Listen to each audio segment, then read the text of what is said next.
White men in history and music. Good morning, class.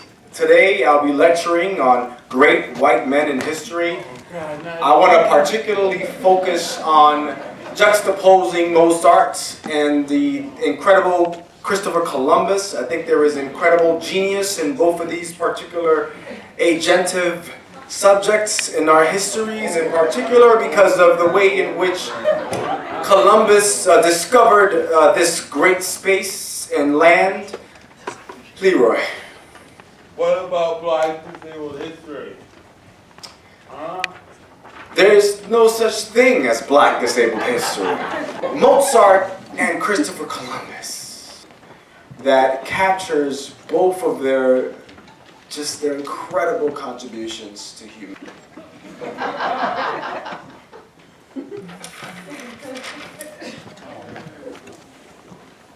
What about Blind Willie Johnson? Huh? Or Ray Charles? What about those people? What about the Black blues artists? I just have to learn my history outside the institution, I guess, huh? Oh, what a good day. Sunday in my new apartment. Oh, I love my new apartment. Yes. Just cleaning up, enjoying my space. I pay $4,000 a month for this apartment.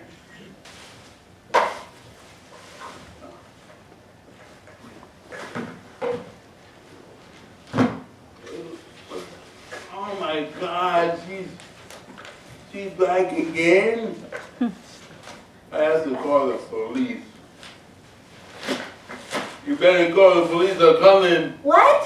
Why are you going to call the police on me? The police are coming. I'm just recycling, I'm just cleaning up.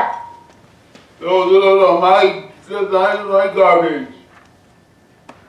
Since when did garbage belong to anybody? The police are coming, get lost, get out of here. I pay $4,000 a month for my apartment. I gentrified this space, it's my space.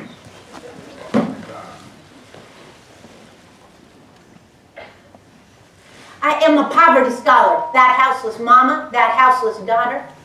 I am a poverty scholar. All the people you don't want to see, never want to be, look away from me. What you going to do, arrest me? We're in your city. Yeah, I'm a poverty scholar.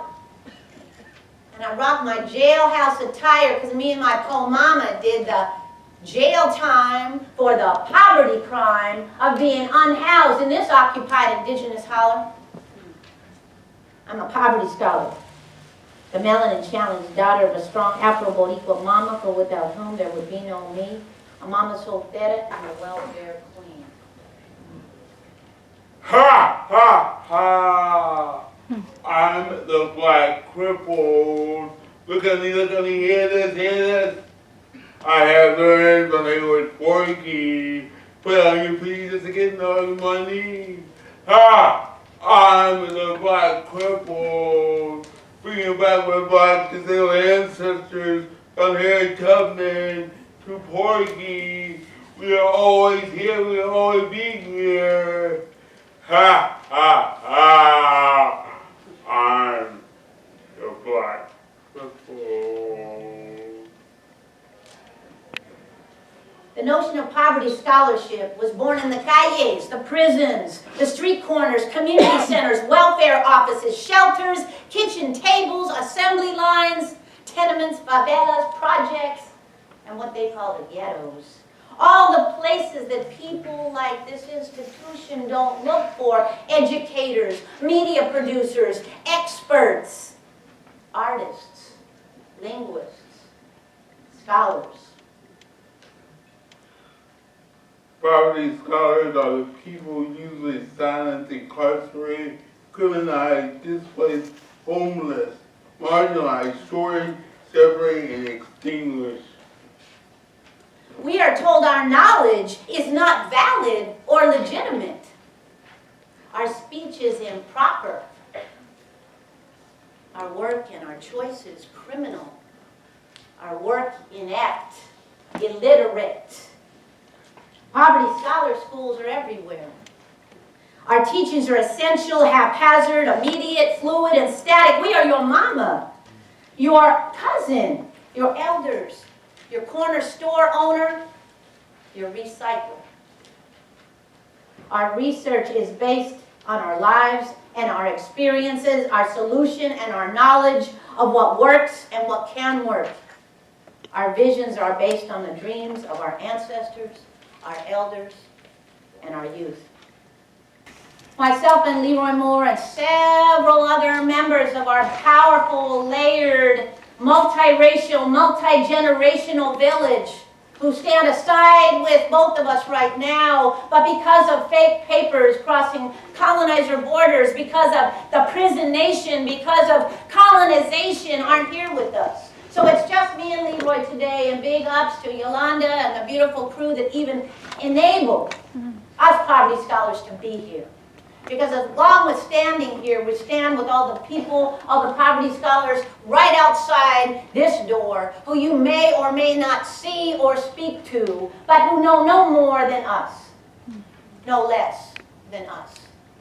Just like your mama, just like your ancestors, your abuelitas, your folks. So we share this theater of the poor, Teatro de los Pobres, and today we are going to talk about the book that we released, as well as the books that we release on Poor Press, like Krip-Hop Nation. But these are small representations of what our communities go through every day. And as poverty scholars, we teach through prayer and poetry and song and theater.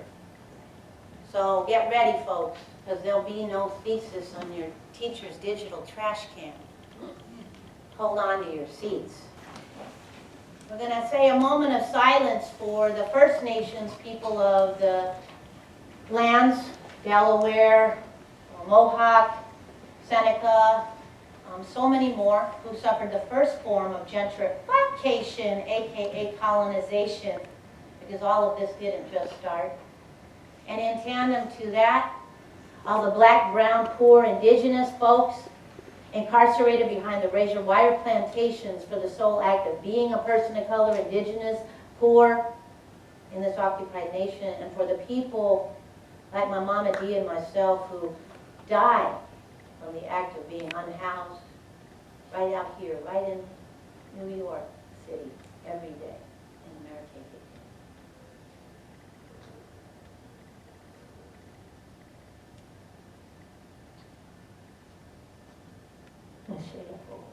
Thank you. So you may not be a person who practices spirit, and that's okay. This is not a secular prayer. This is a prayer for our ancestors, because you all and we all came from someone and somewhere. And one of the many teachings that we want to share with you today is that this society teaches you to forget who you came from, to forget who made you, and the struggle that made you, and the people that loved you, so that you can come into institutions like this and be remade in the institutional gaze. We want to lift some of that off of your tired shoulders and shower you with love, because we just your mama and your daddy and your uncle, and by the way, because we met you today, now you family. So we in your life, whether you like it or not. Amen. So, Poor Magazine is a poor and indigenous people-led movement. And what's homeless, Penny? So one of the many things that we're sharing in the book, in the big book, is the notion of homefulness. Homefulness is a homeless people's solution to homelessness. What about that? Guess what? We can have our own theories, solutions, and actions. Yeah? And it isn't owned by the Ford Foundation. Shout out to our brothers and sisters in the Poor People's Economic Human Rights Campaign. And I see our sister Lisa, and everybody's here. So homefulness is actually happening. It's not just a dream. It's a vision and it's a manifestation in Deep East Huichin, that's Deep East Oakland, for any of y'all know, California. An intentionally blighted poor people of color neighborhood where they drop crack on our bodies so that we would become addicted to their poison. In this community, we are building homefulness with the permission of First Nations folks, with the love and the sweat and the tears of all of us poor peoples, and with, because bloodstained dollars are real, and this ain't no hippie utopic notion, teaching folks with race, class, or formal education privilege about the notion of community reparations. Yeah. So we can actually do things as people and release and liberate Mama Earth, because no one owns Mama Earth. Can I get a witness on that? No matter what you've been told before today. You might go, ooh, that gets a little close, Tony. What about my house? We'll help you out with that. And if any of you have a trust fund, see me afterwards, and I ain't kidding. Anyway, we'll talk more about that. So we'll be teaching a little bit today from the Revolutionary Children's books that both myself and Leroy did. The character that I played was based on a lot of people. One of them was Luis Demetrio Gongora Pat, who was killed for being brown, indigenous, and Mayan in Gentrification City, aka San Francisco, which is similar to New York, $5,000 to $6,000 to $7,000 a month for rent, like Leroy's character was yelling about. And he was shot on a 311 call. That's not a 911. That's a let me get someone to help you from the savior industrial complex notion that we got to fix everything. And he was a recycler. And it's also based on my abuelito Roberto, who was Afro-Boricua brother from the Bronx, who recycled for the day he transitioned. And my mama Dee, because me and my mom did that, and I continue to do it with my son, as a lot of us poor folks do every day. And my piece was a real piece about me as a young boy challenging my school teacher about Black Sealey-Ruiz history. And I've done that all through grade school, high school, college, and I'm still doing it today at age 51. And at age 51, I have to say that, Black disability history is here. It's here, and it should be taught everywhere. In Black studies and disability studies, and our own studies. Black scholars like Cornell. It's just funny, I tell the story, and it was down the I tell the story when I was younger, me and 3 other Black disabled boys went upstairs to my room. This was like in '84, without computers, without the internet. Can you imagine? It's called a pencil and paper. And we wrote letters after letters for a month. From Jesse Jackson to the Urban League, to NWACP, to Oprah, Oprah was on TV at the time, to say, hey, where is Black disabled people? We got that phone letter saying there's nothing out there. Nothing out there. And here I am, 2019, still pushing, and we still get these letters saying that there's nothing out there. So that's why I wrote this book called Black Disabled Art History 101, to give that mirror to Black disabled youth, so they don't have to go through what I went through. I can go to a bookstore and get this book. This book should be in every college bookstore. It should be at the Schoenberg Center that I can't get into. But I've been into the Whitney, I've been to Harvard, I've been to South Africa, but I can't get into my own people's museums. We'll work on that. Yeah, okay. So, I like to read a portion from this book.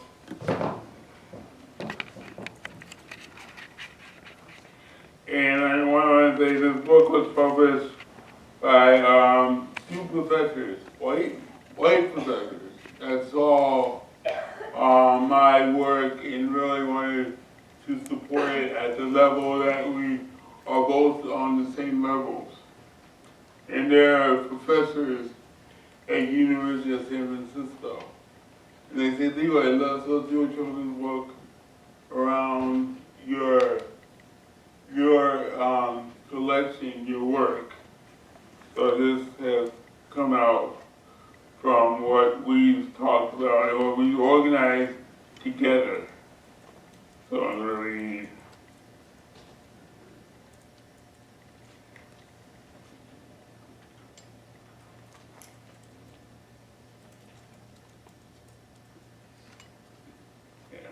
I did not realize it then, but these records gave me the strength to face teachers and other adults who constantly told me that there were no artists who were black and disabled like me. These records inspired me to learn about black disabled artists and authors, creating visual art, dance, poetry, music, and books. You will notice poems throughout this book. These are parts of my contribution to art history as a black disabled man. They remind me that I am a part of what challenged America to grow through the arts and activism. I wrote them to not only honor the artist's contributions to American history, but also to remind disabled children, youth, and youth in general that they are inheriting a rich history of art and activism that they can take pride in and add to. I invite you, the reader, to speak them aloud and let them be the soundtrack of this book.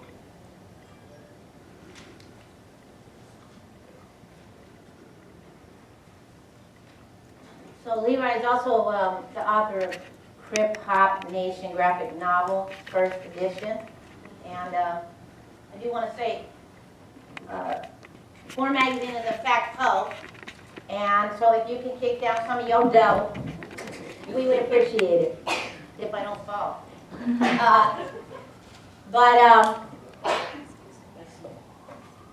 Yeah. So the book that I wrote was called The Hard Worker, Trabajador Fuerte. And again, as I told you who it was based on, but I call it a children's story for all generations. Like Leroy, I believe that our books should be in every classroom, both for adults and children. They're stories that a lot of adults don't want to face. The reason, again, that Luis Demetrio Góngora Pad and Amilcar Perez Lopez and so many more young and not so young, black, brown, and poor people are killed every day is because people don't want to see us. And let me just say that I don't wear the orange jail suit because orange is the new black or any other crap that Hollywood will tell you and sell you. I did it because I did 3 months in Santa Rita, which is a county jail, for the act of being houseless. And to go short into my story, when my mom, who was a mixed-race orphan, raised in the streets of Philly, Iba Ema, Afro-Boricua, Celtic, and Roma, her mama was an immigrant and extremely Catholic, and basically did not want her to be alive. And tried to actively kill my mom. She was put in orphanages and foster homes that literally, where she was tortured. My mom said by the time she was 3 years old, her body was molested over 200 times by different people. And I got this actually in the social work file that I magically got when I was writing the criminal poverty book that I did in her honor. But anyway, that said, she scrabbled and scraped like a lot of us poor people do. You know, they talk about resilience. I don't know about that. I know that you put on your shoes and your clothes and you keep it moving. And can I get a witness to any poverty scholars in the audience for going in this institution? That must be hard as F. Love out to you. Love out to you. Really. Like I tell my son, who didn't have to go through as much. I mean, we were homeless when I had him, but not as long. I was like, you got the strength to go through there and get that paper, get it. but just be sure you're coming back home and sharing it and caring for your community and the people who made you. In other words, family restoration instead of family separation, right? Where institutions oftentimes teach you, and that's why we have systems like CPS and APS, right? Institutions there for the sole act of separating us and then building an economy on that separation. Oh, that's right. Right? Hate to tell you, these institutions are part of that too. This is all part of the away nation. How many of y'all are 5 to 6 to 7,000 miles away from your families? Well, let me just tell you, Mama Tiny says to go home, okay? Because that's a lie too. I told my son, you ain't going anywhere but UC Berkeley. If you can't get in there, well, we work it out in community college. But anyway, that said, you can talk to me afterwards. This is one of the things we teach in People School too. We help folks unpack these lies. We have a thing called People School at Core Magazine, and we have 2 sessions, one in Black August coming up, and another one in January. So open to everybody to come and decolonize and de-gentrify your mind. But all that saying, we were homeless, and I had to drop out of formal institutions of learning at 11 and enroll full-time in the School of Hard Knocks, where I'm glad to say I graduated with a PhD in poverty.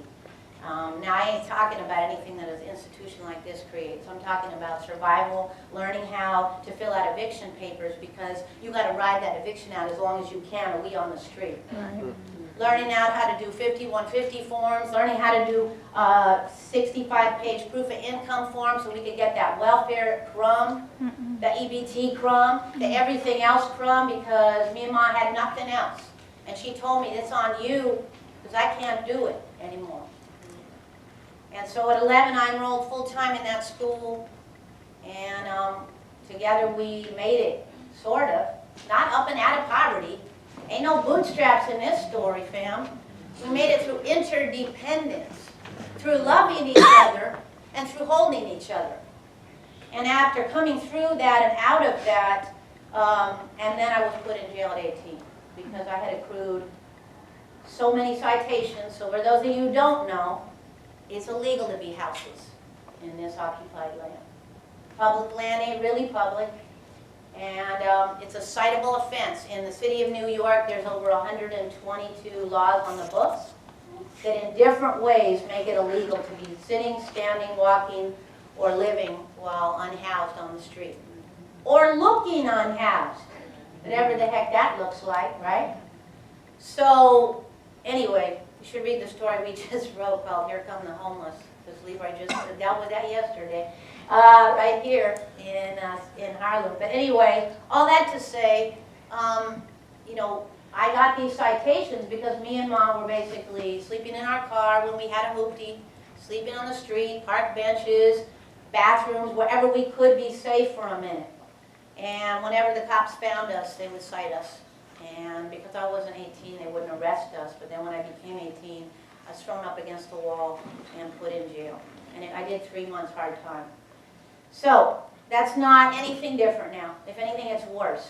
I stand here before you, having just seen, as Leroy did when we went to St. Petersburg, cages that they have built for houseless folks. If you don't believe me, look online for our story, poormagazine.org. Care, not cages. They are building actual outdoor cages, just like they build for our indigenous brown babies crossing these false colonial borders. And in San Francisco, the new mayoral administration takes people's tents so that they don't have to see us when we're outside. They don't have to think that we are actually houseless. And in Berkeley, Hip-Hop Crazy Berkeley, they have banned the concept of sleeping in your car. So there's some research for y'all. This is real. This kind of struggle in this insanity is real. So anyway, all that to say, in Mama's Me's case, after that happened, after I got put in jail, everything fell apart.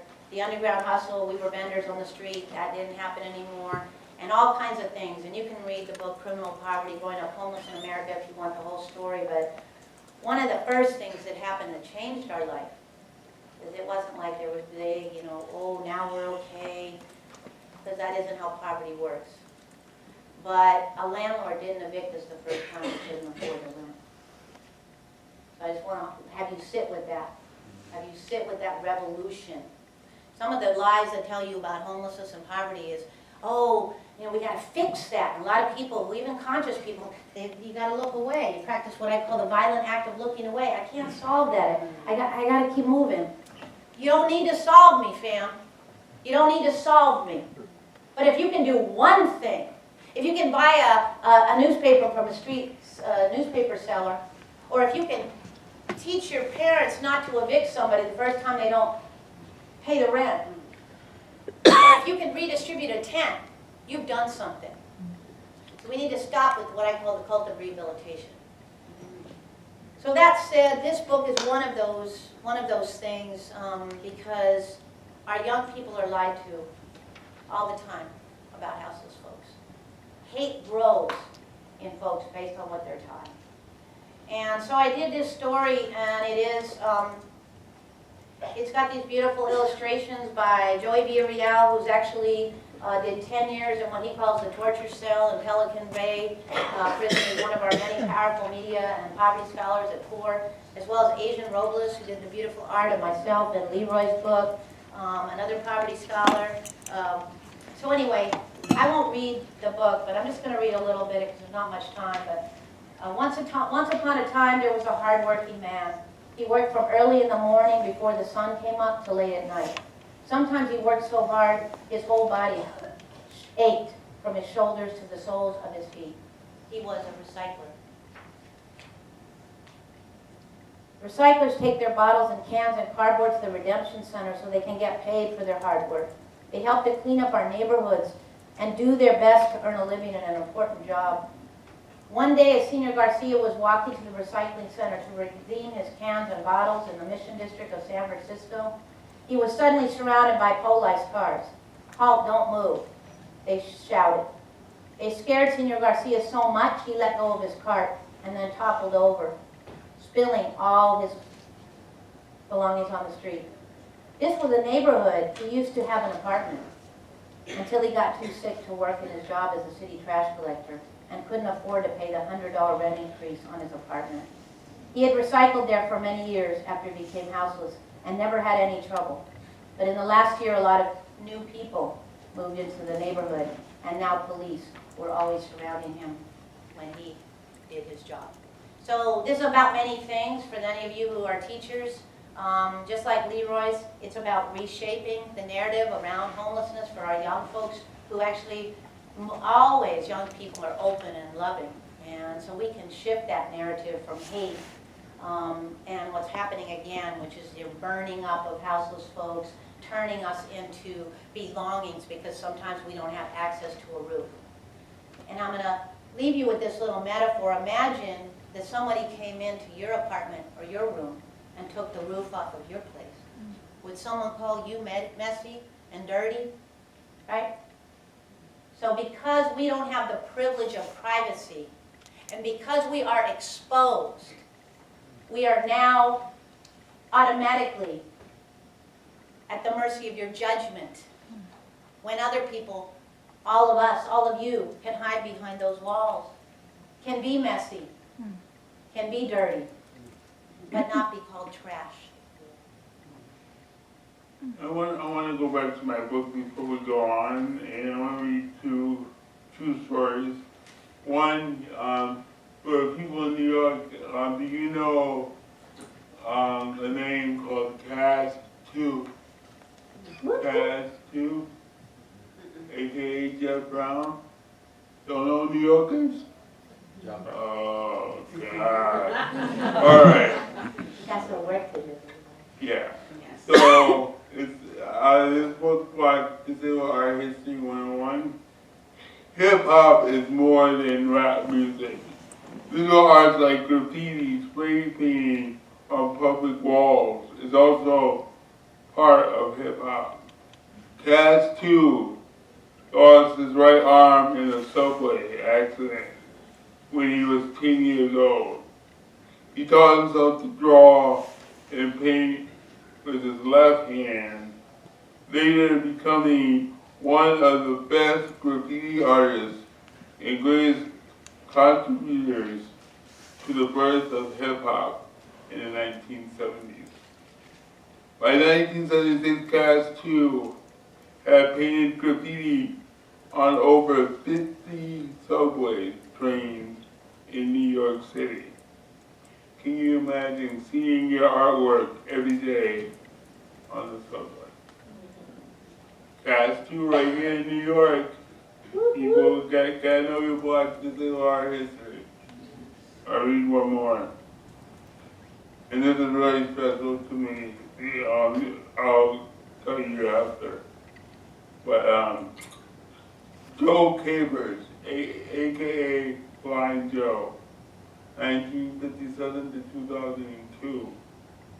If you were in Oakland in the 80s and 90s, you would have heard the likes of Tony, a young MC Hammer, Digital Underground, Too Short, and Don Robeson of En Vogue.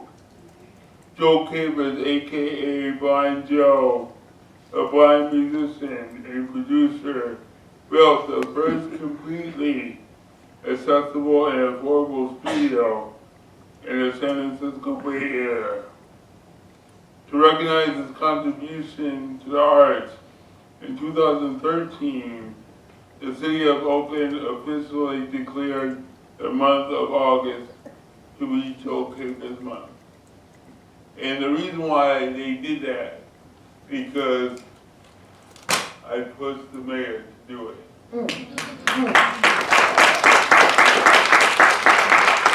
It took a month to push it. Now, every August in Oakland is Joe Capers Month. Nice. It's the first Black disabled musician, activist, anything that's recognized in California.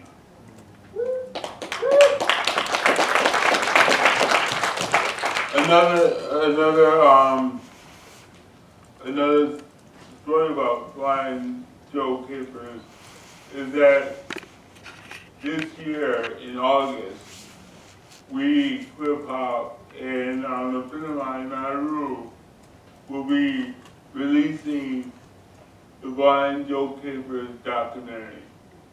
It took 10 years to do this documentary with no funding, but Joe Capers changed the landscape of Oakland. If you hear, like I said in the story, you hear MC Hammer and En Vogue and all the early musicians coming out of Oakland in the late 80s and 90s, that was Joe Capers. He was a blind musician and engineer. And he did get ripped off like Ray Charles. People used to, give them $5 and knowing that they stacked up thousands and thousands of dollars to record. He also turned his house into a refuge for Black youth, homeless youth, that they wanted to do music. So finally, in August of this year, we will be celebrating Blind Joe Capers with a documentary. Woo.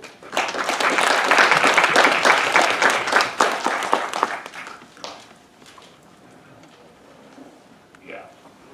So we're going to take you through the curriculum of what we have done in Fort Magazine. And first, we're going to talk about our experience as community scholars when we were brought into universities to teach. I was brought into a University of San Francisco, and the same teacher that helped publish this book is Leroy. We used to do a class all semester about this book. So we sat down for a whole year and wrote out the curriculum together. She had the PhD and I'm a community scholar. So we wrote that out together. and we did a whole semester on this book. And, you know, it wasn't, you know, roses. We had very challenges, hard challenges, because most of the students with special education teachers are majors going into special education. If you know anything about special education, is that the department or the course is totally backwards. I'll say it. It's totally backwards and outdated. And most of the textbooks you read in special education is going back to the 1970s, and it's not published by a person with a disability. And if you get this book back, this is our history 101, you know that it's written by a viewpoint of disability justice. You know, where people with disabilities, some people of color with disabilities, black and brown disabled people, you know, teach our own history through our own languages. So because it was based in that, most of the class did not get it. Through the whole semester, did not get what we were trying to teach. And these are special education teachers. They're about to teach our children. And they couldn't even get what to do our history 101. You know, we took them to field trips to go see, you know, things in the community. We had artists from the book come in and do classes. I had Tiny come in to do classes, and they just didn't get it. So these are the kind of examples that even the institutions of higher education needs to relearn on how they teach disability and poverty, and how a teacher with a PhD and a community scholar can come together and teach and make it, you know, really powerful.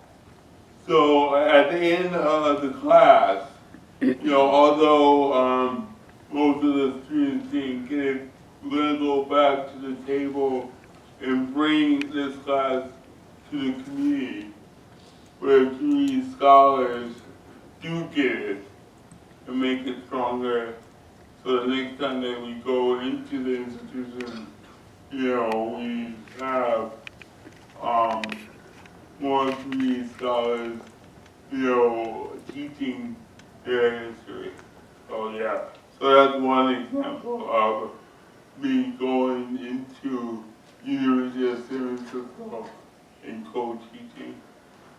With academic privilege, the cult of the scholarship, sorted and separated long ago in American KKK school systems, the myth of independence and the cult of the scholarship. How are you going to take photographic essays of gente pobre in Harlem, Arkansas, and Bangladesh, but not so much as slice off a piece of your linguistic domination, hierarchical, academic privilege? How are you going to fly back to your lands, your publishers, your nests, with warm feelings of 21st century colonizers and stories and a good grade on your final thesis and tests? So we have a new plan. It's called Sharing the Wealth, the Academic and Linguistic Domination Mess. Flipping the hierarchy of who's an expert, who's a scholar, who does the picture-taking, story-making, and who gives the tests. Mama Lori, Mama Junebug, Vivian, Teresa, Quinande, Moteado, Tony, Leroy, Jasmine, me, and all the gente pobre the world over. Your mama, your brother, your cousin, the knowledge of all survival and struggle, thrival. We got a new fellowship. It's called a sistership, a brothership, and a mamaship. It's called Poverty Scholarship. Whoa.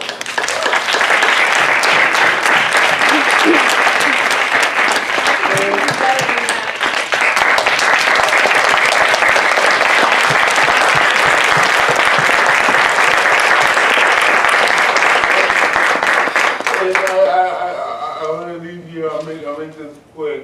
You know, Krip-Hop is what they call Krip-Hop is hip hop and musicians with disabilities.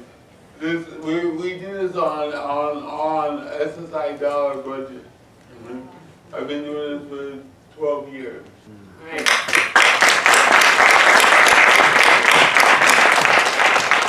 Has anyone been interrupted?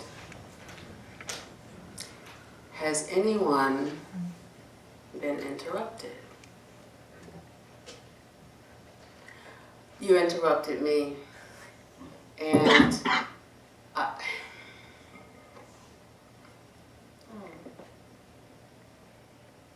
when I sat there, I thought at least 3 times in my childhood where I came home from school and there was an eviction notice on the door. And the only difference of us not being put out of our apartment was that I had a grandmother and an uncle who served in the military and another uncle who, when my father was unable or did not do what needed to be done, they stepped in. And so we did not lose our apartments. And so the community of my family held us. I want to thank you for providing me with that memory, for helping me to remember what it's like to be just a sheet of paper away from being homeless. I want to thank Angel and Loom and David for being part of this team. The 2 things we'd like to do, we need a sign-up sheet. Again, I shared with you that this support comes from the Office of Diversity, and we want your names, we want your emails, so we can share with Leroy and with Tiny, but also for me to have the documentation for myself. You also have a sheet of asking you for your feedback, just asking for questions. Please take a moment to fill that out so that we can share that with Leroy and Tiny as they continue to do this work and touch lives. All of us are trying to get better. So in July coming up, Krip-Hop is having an all-African Krip-Hop tour in the Bay Area. So African Krip-Hop artists with disabilities from Africa are coming to the Bay Area on their own dime. Now I'm poor, but I have SSI. You know, a lot of Krip-Hop artists from Africa don't need an SSI, but they believe in the work that we're doing. So we're doing this whole tour in July in the Bay Area. The artists from Uganda, South Africa, the Congo, they're all coming to the Bay Area. So if you're in the Bay Area, you know, look us up. And if you're on Poor Magazine, donate to Poor Magazine.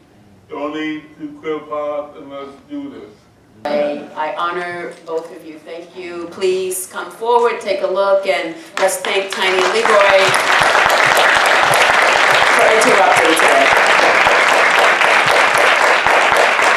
I think we can do better than that, please.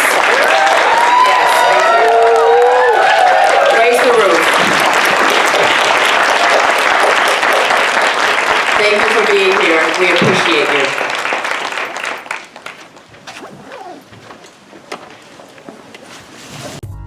Stop sweeping us. We are not trash. A workshop presented by Leroy Moore aka The Black Cripple and Lisa Tiny Garcia, founder of Poor Magazine, presented in New York City at Teachers College.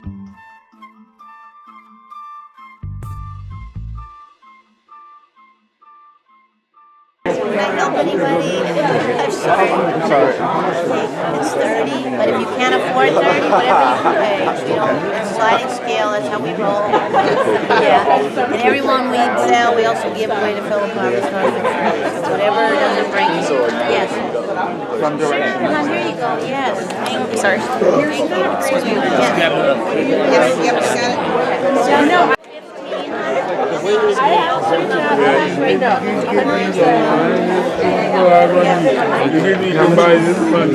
These are 20. Most of the Newspaper? This is from our school. I didn't even talk about it. These are $2. Whatever you can afford. Yeah, so this is the last one. So let me see.